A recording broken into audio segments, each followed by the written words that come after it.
is it requires more manpower that could be out conducting an active investigation. Planning for their bank robbery activities. The fact that now we learned for the first time. And you do that in various ways. You obviously speak to the agents that were involved, and they can tell you what each one of them day in prison would decide to completely cooperate was just unfathomable. Division of the firearms unit of the FBI laboratory compared describing every bank robbery, what they did, where they went. He realized of the robberies, because on most occasions they robbed the bank. On August 7, 2006, 4 men brandishing weapons robbed the Bank of America branch in South Tacoma. This robbery is one of the most insanely dangerous bank heists ever committed in Washington state. The robbery begins. On Monday, August 7, 2006 at 5:15 p.m., a group of 4 men entered the Bank of America branch located at 5813 South Tacoma Way. The robbers were wearing soft body armor under loose clothing and balaclavas and brandished pistols and fully automatic Russian AK-47 rifles. They forced people in the lobby to the floor and covered the bank's entrances with automatic rifles, while 2 other robbers armed with handguns confronted the tellers. The leader of the gang had a 9mm Glock 19 with a red laser sight, while his assistant had a large 9mm Springfield XD pistol. This type of robbery is called a takeover or take charge robbery by the FBI due to its extreme violence. The leader of the group vaulted over the teller counter and shouted threats and commands while his assistant collected the money from the teller stations and took $20,000 from a money cart inside the vault.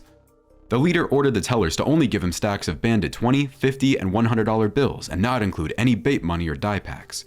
The robbery, which was captured on the bank surveillance camera, lasted for 2 minutes and 21 seconds and was executed with military precision. The robbers managed to escape with $54,011 stuffed into duffel bags, running down a side street into an alley and then speeding away in a waiting automobile. Leave as quietly as they can. These individuals came in very violently, fast. It requires more manpower that could be out conducting an active investigation.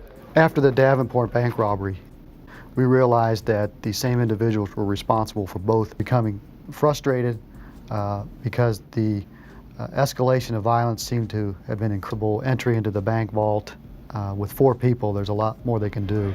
And you do that in various ways. You obviously speak to the agents that were involved, and they can tell you what One of the door guards called the elapsed time while the robbery was taking place, and at the 2-minute mark, the timekeeper shouted, "Let's go." After witnessing the bank robbery, a vigilant bystander took note of the Colorado license plate on the getaway car and reported it to police officers who had responded to the silent alarm.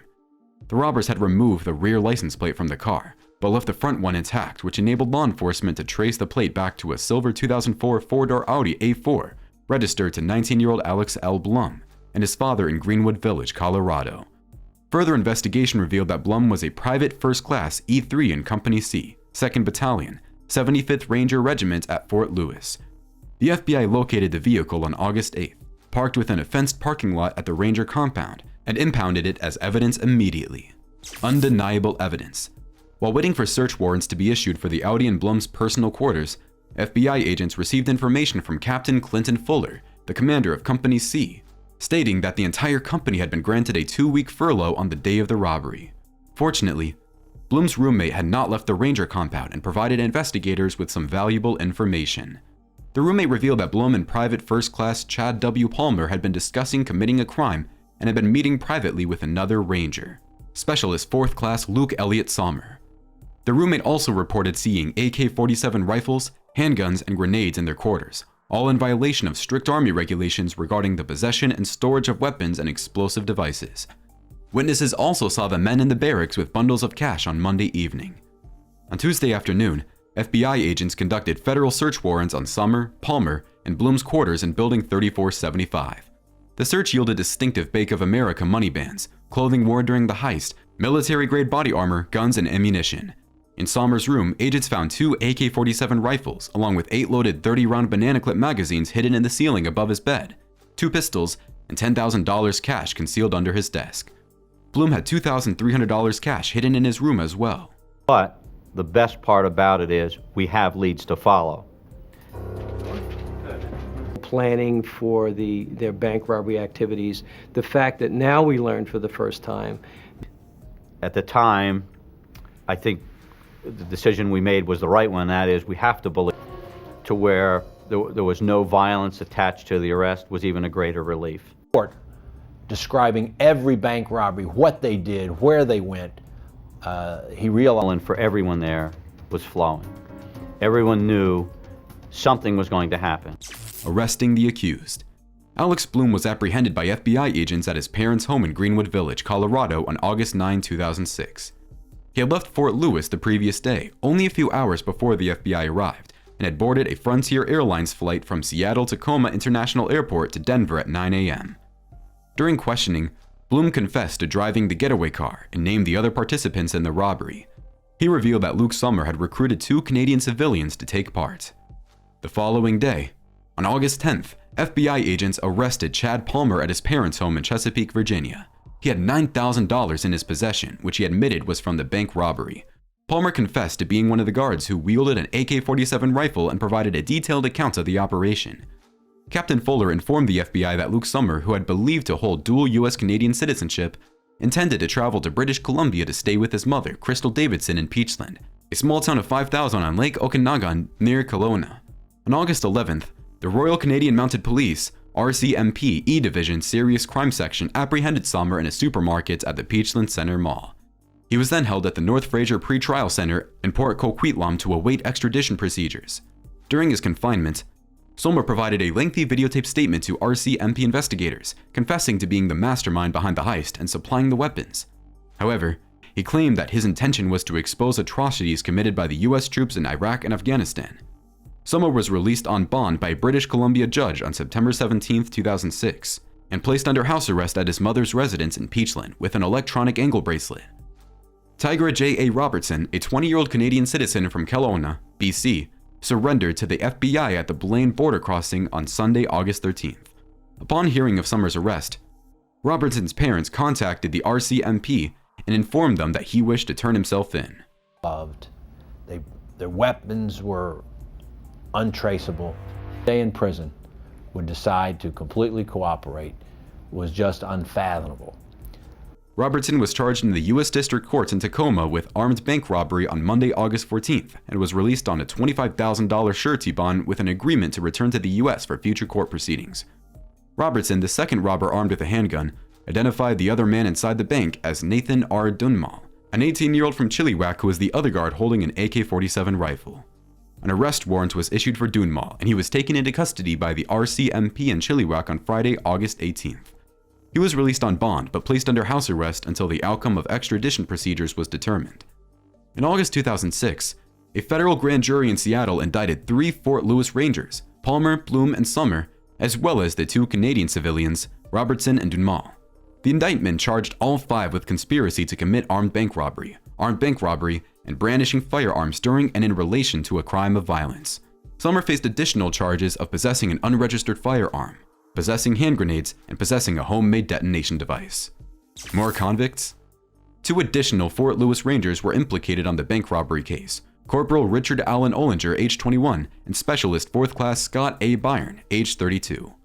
On August 22, 2006, FBI agents searched Ollinger's private storage unit in Parkland and discovered a black duffel bag containing 2 military-grade flashbang grenades, 1 smoke grenade, and a homemade explosive device.